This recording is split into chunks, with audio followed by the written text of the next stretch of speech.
안녕하세요. 김태훈 목사입니다. 뚜벅뚜벅 메시지. 오늘은 요한복음 8번째. 나는 거듭난 사람입니까? 나는 거듭난 사람입니까? 요한복음 3장 1절에서 15절 말씀 가지고 뚜벅뚜벅 걸어가겠습니다. 어제 말씀에서 소중한 것으로 느끼지 못하게 하는 것이 익숙함이라고 했습니다. 익숙함에서 이 탈출하기 위한 몸부림이 없으면 신앙의 열매인 변화와 성숙이 없기 때문에 이것은 심각한 것이라 생각했습니다. 제가 참 좋아하는 말이 있습니다. 데일 카네기의 이런 말을 했는데요. 바람이 불지 않을 때 바람개비를 돌리는 방법은 내가 앞으로 달려나가는 것이다. 바람이 불지 않을 때 바람개비를 가만 두고 있으면 바람개비는 돌아가지 않습니다. 하지만 바람개비를 잡고 막 달리면 그 속에 바람이 일어나서 바람개는 돌아가게 됩니다. 익숙함을 탈출하는 것은 바람이 불지 않을 때 바람개비를 돌리는 방법을 써야 합니다. 가만히 있는다고 익숙함을 탈출할 수 있는 것이 아니라는 거죠. 우리는 바람개비를 잡고 달려가는 그런 용기를, 이런 믿음의 용기를 발휘해야 합니다. 그래서 인생의 변화와 성숙을 이루는 삶이 되어야 되고, 소중한 것들이 정말 소중한 것으로 여겨지는 그런 삶이 되어야 됩니다. 그런데요, 이러한 모습, 다시 말하면 익숙함에서 탈출하고 신앙의 열매인 변화와 성숙의 삶을 살기 위해서는요, 오늘 본문의 말씀에 그 조건이 나옵니다. 그게 뭐래요? 거듭난 사람이어야 합니다. 세상 사람들은 이해할 수 없는 부분이 있죠. 오늘 본문을 보면 놀라운 만남이 소개되고 있습니다. 바로 예수님과 디모데의 만남입니다. 1절에 보면 이렇게 예수님을 찾아온 사람 디모데를 죄송합니다. 니고데모를 소개하고 있습니다. 이 바리새인 중에 니고데모라 하는 사람이 있으니 유대인의 지도자라. 1절에 나옵니다. 니고데모라는 사람이 예수님을 만나기 위해서 찾아왔다는 거죠. 그런데 이 사람은 율법을 생명처럼 여겼던 바리새인이었고, 또한 10절에 보니까 이스라엘의 선생이라고 했습니다. 당대 최고의 율법 교사 가운데 한 사람이라는 뜻입니다. 또 유대인의 지도자라고 표현을 해요. 실제로 니고데모는 당시 유대 사회의 최고의 권력층인 70명으로 구성된 사내들인 공회원입니다. 오늘날로 말하면 대법원과 이 국회의원을 짬뽕시켜 놓은 그런 권위를 가지고 있는 사람이죠. 주목할 것은 2절 말씀에 나오는 이 밤에라는 단어이죠.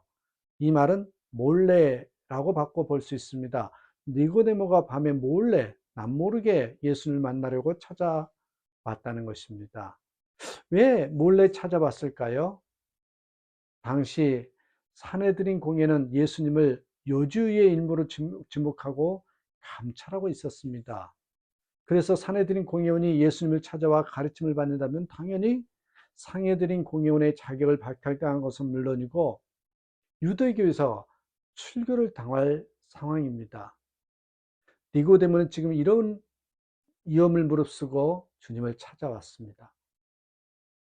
그러면 니고데모는 왜 예수님을 찾아왔을까요? 그 답이 2절에 나옵니다. 라피어, 우리가 당신은 하나님께로부터 오신 선생인 줄 아나이다. 한마디로 말하면 예수님께 배우고 싶어서 왔다는 것입니다. 니고데모는 당시 당연히 정규 교육 과정을 밟은 랍비였고요. 겸손하게 고개를 숙이면서 배움을 청하고 있는 이 모습을 보여준 것이 니고데모입니다. 배울 수만 있다면 모든 것을 읽는 위험을 감수하고 자존심도 내려놓는 사람, 이 배움에 대한 놀라운 열정을 가진 사람이 오늘 본문의 니고데모입니다. 자, 무엇을, 다시 말하면 그러면 예수님께서는 이렇게 배움에 대한 열정을 가지고 찾아온 니고데모에게 무엇을 가르쳐 주셨을까요? 한마디로 말하면 거듭남의 비밀입니다. 거듭남의 비밀. 3절에 보면 예수님께서 이렇게 말씀하셨습니다. 사람이 거듭나지 않으면 하나님의 나라를 볼 수 없느니라.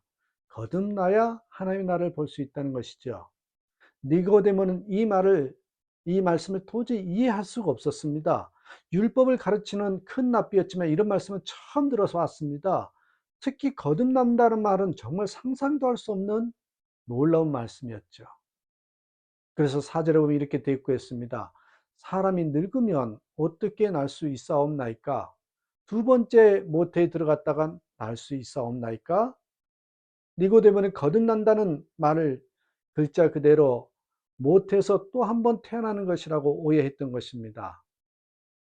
7절, 8절에 보시면 내가 내게 거듭나야 하겠다 하는 말을 놀랍게 여기지 말라. 바람이 임으로 불매 내가 그 소리를 들어도 어디서 와서 어디로 가는지 알지 못하나니. 이 거듭남이라는 말은 눈으로 볼 수 있는 이 세상의 언어, 이 세상의 말이 아니고 바람처럼 눈으로 보이지 않는 하나님의 나라의 언어고 말이라는 것입니다. 그렇습니다. 거듭남이라는 말은 하나님 나라의 언어입니다. 영적인 개념이죠. 세상 나라의 언어로 육적인 개념을 이해하려고 하면 절대로 이해할 수가 없습니다. 자, 그러면 거듭남이란 무엇일까요? 거듭남. 6절에 보면 이렇게 말씀하죠. 육으로 난 것은 육이요, 영으로 난 것은 영이니 사람이 육으로 나는 것이 있고 또 영으로 나는 것이 있다는 말씀입니다. 그래서 거듭남이란 육으로 난 뒤에 다시 영으로 한 번 더 나는 것을 말합니다. 여러분, 이 말씀을 제대로 이해하려면요, 주님께서 말씀하신 이 육과 영이 무엇인지를 알아야 합니다. 자, 우선 육이라는 말은 성경 원어 샤르크스를 번역한 것입니다. 이 뜻은요, 다시 말하면 우리 몸, 육체를 가리킵니다. 성경에서는 주로 이 샤르크스를 인간의 본성을 가리킬 때 주로 이 말을 썼습니다. 다음으로 영이라는 것이 무엇일까요? 영이라는 말은 성경 언어의 후누마라고 번역합니다. 숨, 바람 이런 뜻입니다. 성경에 주로 이 푸누마를 영이신 하나님과 교제하고 관계를 맺는 속사람을 가리킵니다. 하나님의 영과 소통하고 기도하고 예배하는 영적 인간을 가리킬 때 주로 푸누마 이렇게 썼습니다. 여러분, 새는 알에서 태어났죠. 어미새가 둥지에 품고 있다가 때가 되면 부화되어 세상 밖으로 나옵니다. 그런데 아직 날지 못합니다. 어미가 먹이를 날라다 주면 무럭무럭 자라죠. 그러다가 때가 되면 날개에 힘이 생기고 자신감이 생기면 어미처럼 훨훨 날개짓을 하면서 하늘로 날아오릅니다. 이렇게 볼 때 새는 두 번 태어난다고 할 수 있습니다. 하나는 알에서 부화되는 것이고 또한 생명체로 태어난 것이죠. 다른 하나는 처음 날개짓하면서 하늘을 나는 것입니다. 비로소 새로 태어난 것이죠. 우리 그리스도인이 태어나는 것도 이와 비슷합니다. 어머니 뱃속에서 태어납니다. 부모의 양육을 통해서 어른으로 자라가요. 아직 영이 아니고 육일 뿐입니다. 그러다 어느 날 예수님을 인격적으로 만나게 됩니다. 하나님과 영적으로 교제하게 되고 하나님의 나라의 삶을 살게 됩니다. 드디어 영으로 나게 된 것이죠. 거듭남이라는 것은 이런 것입니다.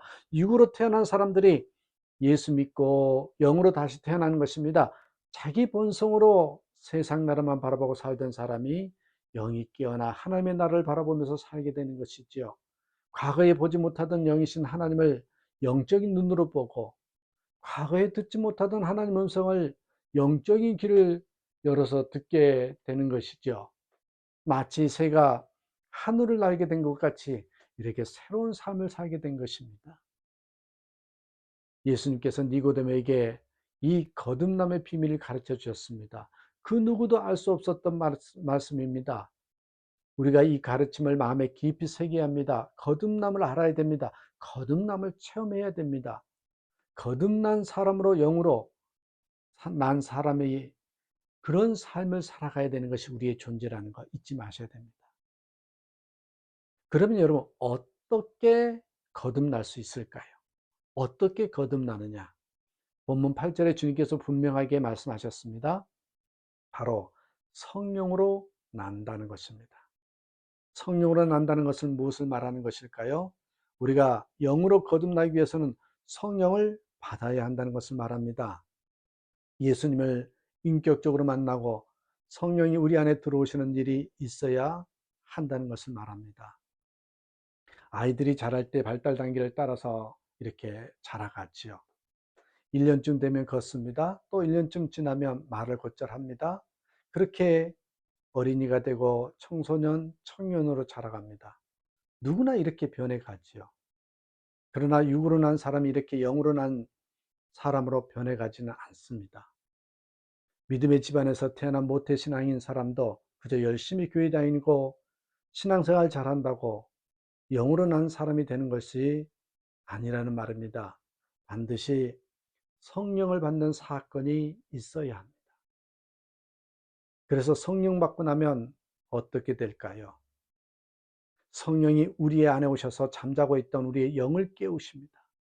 우리의 영이 작동할 수 있게 하십니다. 힘도 주시고 은사도 주시고 드디어 영적인 삶을 살 수 있게 됩니다. 이런 말씀을 들었습니다. 미국의 한인교회의 한 집사님 가정이 있었습니다. 제일 먼저 교회에 와서 문을 열고 청소도 하고 예배 준비를 합니다. 예배가 끝난 뒤에도 제일 끝까지 남아서 정리정돈을 하고 돌아갑니다. 한 번은 목사님께서 예배 후에 집에 돌아가다가 마침 모든 일을 마치고 돌아가는 이 집사님 부부, 집사님 가정을 만났어요. 너무 고맙고 귀해서 격려하면서 인사를 했어요. 그러면서 이렇게 물었습니다. 교회가 너무 멀죠? 사실은 이 가정은 2시간 넘게 운전하고 교회 오신 분들이랍니다. 근데요, 이 집사님의 답이 아니요. 교회는 멀지 않습니다. 조금 뒤에 덧붙여서 답을 한 게 뭔지 아십니까? 그런데 집은 머네요. 교회는 멀지 않는데 집이 멀다고. 예배 드릴 생각으로, 주님을 섬길 생각으로 교회 열 때는 그렇게 먼 교회가 하나도 멀게 느껴지지 않는다는 것입니다. 그러나 예배 후에 집으로 갈 생각하니 집은 멀게 느껴진다는 것입니다. 이게 바로 성령으로 난 사람이고 성령으로 거듭난 사람입니다. 주님 만날 생각하면 아무리 먼 거리도 멀게 느껴지지 않습니다. 주님을 위한다는 생각이 아무리 시간이 들어도요, 짧게만 느껴집니다. 주님께 드릴 생각을 하니 아무리 큰 돈도 아깝지 않습니다. 사랑하는 여러분, 예수님께서는 우리가 거듭나기를 바라십니다. 그리고 거듭나서 영으로 난 사람으로 살기를 바랍니다. 그래서 니고데모에게 거듭남을 가르쳐 주셨고 오늘 이 거듭남에 대해 말씀하십니다. 우리가 거듭나서 영으로 난 사람이 되어야 합니다. 성령의 도우심으로 영으로 난 사람으로 살아야 합니다. 그러면 세상을 다르게 살 수 있습니다. 신앙생활을 다르게 할 수 있습니다. 위기 속에서도 평안할 수 있고 고난 속에서도 기쁨을 맛볼 수 있습니다. 늘 능력 있는 신앙생활을 할 수 있는 것이죠. 나는 거듭난 사람입니까? 한번 점검해 보시고 무엇보다도 성령을 사모하고 성령으로 다시 한번 살아가는 저와 여러분 되시기를 주님의 이름으로 축복합니다. 감사합니다.